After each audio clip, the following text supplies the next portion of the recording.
غزوہ احد کے موقع پر مسلمان بظاہر فتح یاب ہو چکے تھے، لیکن مسلمانوں کی ایک چھوٹی سی غلطی نے حالات کو مسلمانوں کے خلاف پلٹ دیا تھا، اور وہ جنگ مسلمان آسانی سے جیت رہے تھے۔ اب اس جنگ میں نہ صرف مسلمان شکست سے دوچار ہونے والے تھے، بلکہ مسلمانوں کو اپنی جان کے بھی لالے پڑ گئے تھے۔ شکست اور موت کو سامنے دیکھ کر بہت سے صحابہ کرام ایسے تھے جو احد کے میدان جنگ سے بھاگ گئے تھے۔ ان میں حضرت عثمان غنی رضی اللہ تعالیٰ عنہ بھی شامل تھے۔ جب صحابہ کرام کی ایک جماعت میدان جنگ سے پیٹھ دکھا کر بھاگ نکلی تو اللہ تبارک و تعالیٰ نے وحی نازل فرمائی اور ان صحابہ کرام علیہ اجمعین کے بارے میں کیا حکم عطا ہوا۔ محترم ساتھیو، اس نازک موڑ پر صحابہ کرام علیہ اجمعین مختلف گروہوں میں بٹ چکے تھے۔ کچھ مسلمان صحابہ کرام ایسے تھے جو کہ احد کے میدان جنگ سے فرار ہو کر سیدھے شہر کی جانب یعنی مدینہ منورہ پہنچ گئے تھے، اور کچھ صحابہ ایسے تھے جو کہ آس پاس کی پہاڑیوں میں پناہ گزین ہو گئے تھے، اور جیسے ہی کفار حملہ آور وہاں سے واپس گئے تو وہ واپس آپ صلی اللہ علیہ وآلہ وسلم کے پاس آ گئے تھے، اور کچھ صحابہ ایسے تھے جو نبی کریم صلی اللہ علیہ وآلہ وسلم کی ذات اقدس کے ارد گرد حالہ بنا کر آپ صلی اللہ علیہ وآلہ وسلم کو کفار کے ناپاک حملوں سے بچا رہے تھے، اور صحابہ کرام کا ایک گروہ ایسا تھا جو کہ جام شہادت نوش کر چکا تھا۔ محترم ساتھیوں، مسلمانوں کی یہ فتح شکست میں کیوں بدلی؟ نبی کریم صلی اللہ علیہ وآلہ وسلم نے جنگ احد میں ایک پہاڑی پر چند تیر انداز صحابہ کو مقرر فرمایا اور انہیں نصیحت کی کہ اگر تم دیکھو کہ ہم جنگ جیت چکے ہیں اور مال غنیمت اکٹھا کر رہے ہیں، تم تب بھی اپنی جگہ سے مت ہلنا، اور اگر تم یہ دیکھو کہ ہمیں شکست ہو گئی ہے اور چیل کوے ہمیں نوچ کر کھا رہے ہیں تو تم پھر بھی اپنی اس جگہ کو مت چھوڑنا۔ لیکن جب مسلمان جنگ میں فتح یاب ہونے لگے تو پہاڑی پر معمور ان تیر انداز صحابہ کرام نے نبی کریم صلی اللہ علیہ وآلہ وسلم کی اس نصیحت کو فراموش کر دیا اور اپنے آپ کو فتح یاب سمجھتے ہوئے اس پہاڑی درے کو چھوڑ دیا اور میدان جنگ میں آ کر مشرکین کا مال غنیمت لوٹنے لگے۔ لیکن جب مشرکین مکہ نے دیکھا کہ وہ پہاڑی درہ خالی ہو چکا ہے تو انہوں نے عقب سے مسلمانوں پر اسی پہاڑی درے سے حملہ کر دیا، اور اس اچانک حملے سے مسلمان بوکھلا کر رہ گئے، جس کے بعد یہ صورتحال پیدا ہوئی کہ نبی کریم صلی اللہ علیہ وآلہ وسلم کی ذات اقدس پر بھی کفار کی جانب سے حملے ہونے لگے، جسے نبی کریم صلی اللہ علیہ وآلہ وسلم کی حفاظت کرتے ہوئے بہت سے صحابہ کرام علیہ اجمعین شہید بھی ہو چکے تھے، اور اسی حملے میں نبی کریم صلی اللہ علیہ وآلہ وسلم کے دندان مبارک بھی شہید ہو گئے تھے۔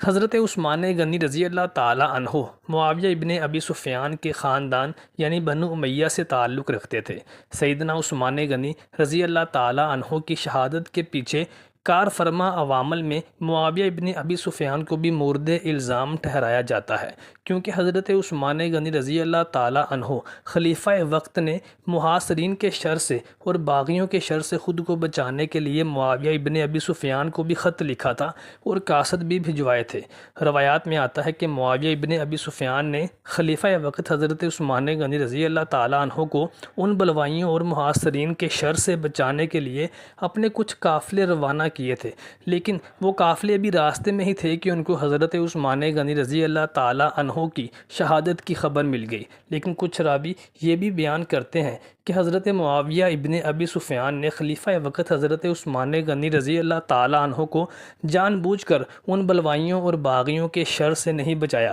کیونکہ وہ حضرت عثمان غنی رضی اللہ تعالیٰ عنہ کی اس مظلومانہ شہادت کو سیاسی مقاصد کے لیے استعمال کرنا چاہتے تھے، اور پھر تاریخ کی کتابیں گواہ ہیں کہ حضرت عثمان غنی رضی اللہ تعالیٰ عنہ کی اس مظلومانہ شہادت کو جواز بنا کر معاویہ ابن ابی سفیان نے حضرت علی رضی اللہ تعالیٰ عنہ کے ساتھ جو کیا وہ تاریخ کا حصہ ہے۔ صحیح بخاری میں ایک روایت ہے کہ ایک شخص حضرت عبداللہ ابن عمر رضی اللہ تعالیٰ عنہ کے پاس حاضر ہوا اور آ کر ان سے پوچھنے لگا کہ میں نے سنا ہے کہ امیر المومنین حضرت عثمان غنی رضی اللہ تعالیٰ عنہ غزوہ احد والے دن میدان جنگ سے مدینہ آگے تھے اور جنگ میں موجود نہ تھے یا جنگ سے راہ فرار اختیار کر چکے تھے۔ ابن عمر رضی اللہ تعالیٰ عنہ نے ارشاد فرمایا، ہاں ایسا ہی ہے، پھر وہ شخص کہنے لگا میں نے یہ بھی سنا ہے کہ حضرت عثمان بن عفان رضی اللہ تعالیٰ عنہ غزوہ بدر سے بھی غائب تھے اور غزوہ میں موجود نہ تھے۔ ابن عمر رضی اللہ تعالیٰ عنہ نے جواب دیا ہاں ایسا ہی ہے۔ پھر اسے سوال کرنے والے نے کہا آپ کو یہ بھی پتہ ہے کہ وہ بیعت رضوان میں بھی پیچھے رہ گئے تھے اور وہاں پر بھی موجود نہ تھے؟ ابن عمر رضی اللہ تعالیٰ عنہ نے پھر فرمایا ہاں یہ تینوں جواب درست ہیں۔ میں سنتے ہی اس شخص نے تکبیر بلند کی، کیونکہ تاریخ اسلامی میں یہ تینوں مواقع بہت ہی اہمیت کے حامل تھے اور ان میں شرکت کرنے والے اور نہ کرنے والے کبھی بھی برابر قرار نہیں دیے جا سکتے تھے۔ اس شخص نے حضرت عثمان غنی رضی اللہ تعالیٰ عنہ کی ذات اقدس پر یہ کیچڑ اچھالنے اور اعتراض اٹھانے کی غرض سے یہ سوالات کیے تھے، لیکن حضرت عبداللہ ابن عمر رضی اللہ تعالیٰ عنہ نے اس شخص کو روک لیا اور فرمایا کیا تجھے میں وہ بات نہ بتاؤں جو تم پوچھنا چاہتے ہو؟ بلکہ اصل بات یہ ہے کہ جنگ احد کے دن حضرت عثمان غنی رضی اللہ تعالیٰ عنہ واقعی مدینہ منورہ آ گئے تھے، تو میں گواہی دیتا ہوں کہ اللہ تبارک و تعالیٰ نے اس پر انہیں معاف فرما دیا تھا، اور اس کی واضح دلیل قرآن مجید کی وہ مقدس آیات کریمہ ہے جس میں اللہ تبارک و تعالیٰ نے جنگ احد میں پیٹھ دکھا کر بھاگ جانے والے تمام صحابہ کرام علیہ اجمعین کو معاف فرما دیا تھا، اور حضرت عثمان بن عفان رضی اللہ تعالیٰ عنہ غزوہ احد میں شریک ضرور ہوئے تھے، مگر جب تیر اندازوں نے اپنی جگہ کو چھوڑ دیا اور نبی کریم صلی اللہ علیہ وآلہ وسلم کی نصیحت کو فراموش کر دیا اور اپنے مقام سے ہٹ کر مال غنیمت اکٹھا کرنے لگے، تو کفار نے وہاں سے مسلمانوں پر حملہ کر دیا اور اسی افراتفری میں کچھ صحابہ کرام مدینہ منورہ واپس لوٹ آئے تھے۔ انہی صحابہ کرام میں حضرت عثمان غنی رضی اللہ تعالیٰ عنہ بھی شامل تھے۔ پھر حضرت عبداللہ ابن عمر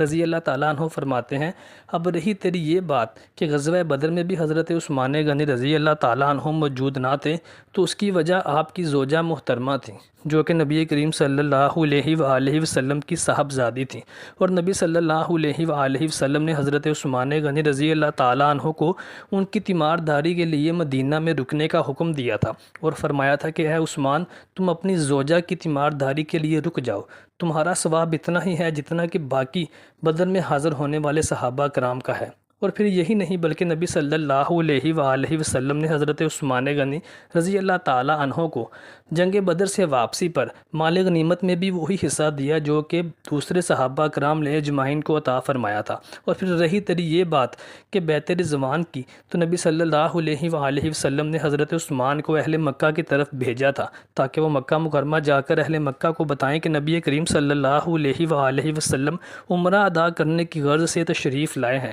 نہ کہ جنگ سے ارادے سے آئے ہیں۔ تو ابن عمر فرماتے ہیں کہ اگر آپ صلی اللہ علیہ وآلہ وسلم کے نزدیک کوئی اور زیادہ عزیز اور عزت والا ہوتا تو نبی صلی اللہ علیہ وآلہ وسلم اس کو مکہ روانہ فرماتے، لیکن آپ صلی اللہ علیہ وآلہ وسلم نے حضرت عثمان رضی اللہ تعالیٰ عنہ کا انتخاب فرمایا اور انہیں اس مقصد کے لیے روانہ کیا۔ لیکن جب آپ یعنی حضرت عثمان غنی مکہ روانہ ہو گئے تو اس کے بعد بیعت رضوان کا واقعہ ہوا۔ پھر جب بیعت رضوان کا وقت آیا اور حضرت عثمان رضی اللہ تعالیٰ عنہ وہاں پر موجود نہ تھے، تو نبی صلی اللہ علیہ وآلہ وسلم نے اپنا داہنا دست اقدس اپنے باہنے ہاتھ پر رکھ کر فرمایا کہ یہ عثمان کا ہاتھ ہے، یعنی حضرت عثمان غنی رضی اللہ تعالیٰ عنہ بھی بیعت رضوان میں شامل تھے، اور یہ حضرت عثمان غنی رضی اللہ تعالیٰ عنہ کو اعزاز حاصل ہوا کہ نبی کریم صلی اللہ علیہ وآلہ وسلم نے اپنے دست مبارک کو حضرت عثمان غنی رضی اللہ تعالیٰ عنہ کا ہاتھ قرار دیا تھا۔ اس کے بعد حضرت ابن عمر رضی اللہ تعالیٰ عنہ نے اس شخص سے فرمایا کہ اس علم کو اپنے حال کے ساتھ شامل کر دے۔ محترم ساتھیو، حضرت عثمان غنی رضی اللہ تعالیٰ عنہ کا صحابہ کرام علیہ اجمعین میں ایک منفرد اور مختلف مقام تھا جس تک کوئی بھی نہ پہنچ سکا۔ نبی صلی اللہ علیہ وآلہ وسلم نے بہت سے مقامات پر حضرت عثمان غنی رضی اللہ تعالیٰ عنہ کو جنت کی بشارت دی تھی۔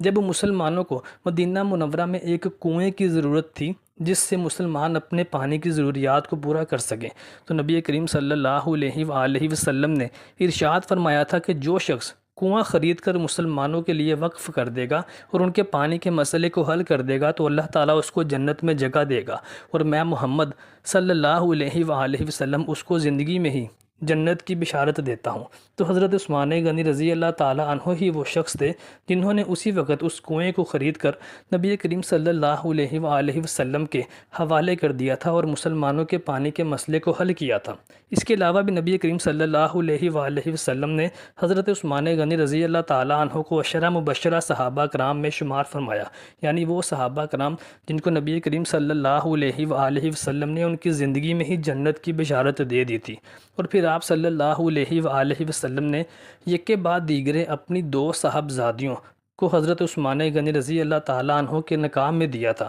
جس کی وجہ سے حضرت عثمان غنی رضی اللہ تعالیٰ عنہ کو ذو النورین یعنی 2 نور والا بھی کہا جاتا ہے۔ اللہ تعالیٰ سے دعا ہے کہ اللہ تبارک و تعالیٰ ہمیں تمام صحابہ کرام کا ادب اور احترام کرنے کی اور نبی صلی اللہ علیہ وآلہ وسلم کی محبت کرنے کی توفیق عطا فرمائے۔